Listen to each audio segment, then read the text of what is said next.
ಬೆಂಗಳೂರಿನ ಎರಡನೇ ವಿಮಾನ ನಿಲ್ದಾಣ ನಿರ್ಮಾಣ ವಿಚಾರದಲ್ಲಿ ಕರ್ನಾಟಕಕ್ಕೆ ಭಾರಿ ಹಿನ್ನಡೆ ಆಗುತ್ತಿದೆ.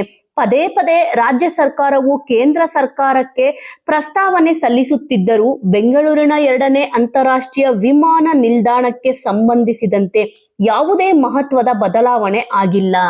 ಬೆಂಗಳೂರಿನಲ್ಲಿ 5ಕ್ಕೂ ಹೆಚ್ಚು ಸ್ಥಳಗಳ ಕೇಂದ್ರ ತಂಡ ಪರಿಶೀಲನೆಯನ್ನು ಮಾಡಿದೆ. ಆದರೆ ಯಾವುದೇ ಬದಲಾವಣೆ ಅಥವಾ ಪ್ರಗತಿ ಆಗುತ್ತಿಲ್ಲ.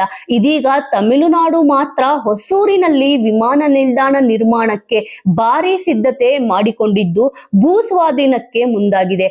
ಇದಕ್ಕೆ ಕನ್ನಡಿಗರು ಸೋಷಿಯಲ್ ಮೀಡಿಯಾದಲ್ಲಿ ವಿರೋಧವನ್ನು ವ್ಯಕ್ತಪಡಿಸಿದ್ದಾರೆ.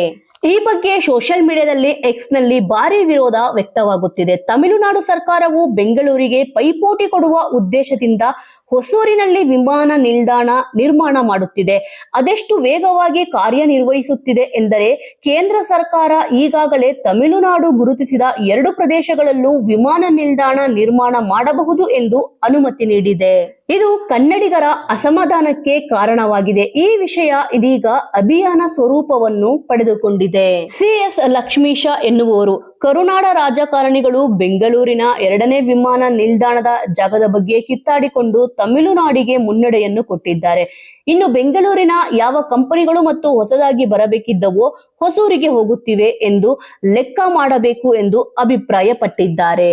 ಕರ್ನಾಟಕದಲ್ಲೇ ಪೈಪೋಟಿ. ಬೆಂಗಳೂರಿನ ಎರಡನೇ ಅಂತಾರಾಷ್ಟ್ರೀಯ ವಿಮಾನ ನಿಲ್ದಾಣಕ್ಕೆ ಸಂಬಂಧಿಸಿದಂತೆ ಕರ್ನಾಟಕದಲ್ಲೇ ಸಚಿವರ ನಡುವೆ ಪೈಪೋಟಿ ಎದುರಾಗಿದೆ.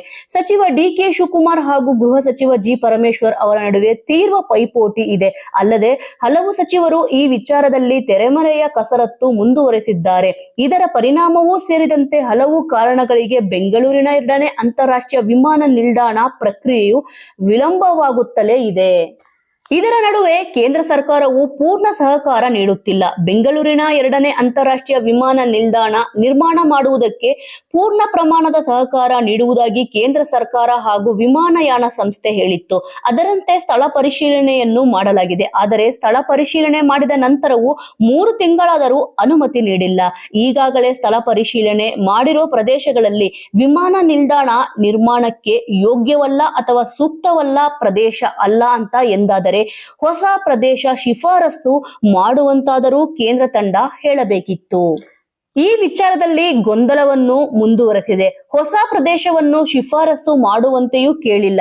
ಇದು ಭಾರಿ ಅನುಮಾನಕ್ಕೆ ಕಾರಣವಾಗಿದೆ. ಕೇಂದ್ರ ತಂಡವು ತಮಿಳುನಾಡಿಗೆ ಪೂರಕವಾಗಿ ಕೆಲಸ ಮಾಡುತ್ತಿದೆಯೇ ಎನ್ನುವ ಅನುಮಾನಗಳು ಕೂಡ ಶುರುವಾಗಿದೆ.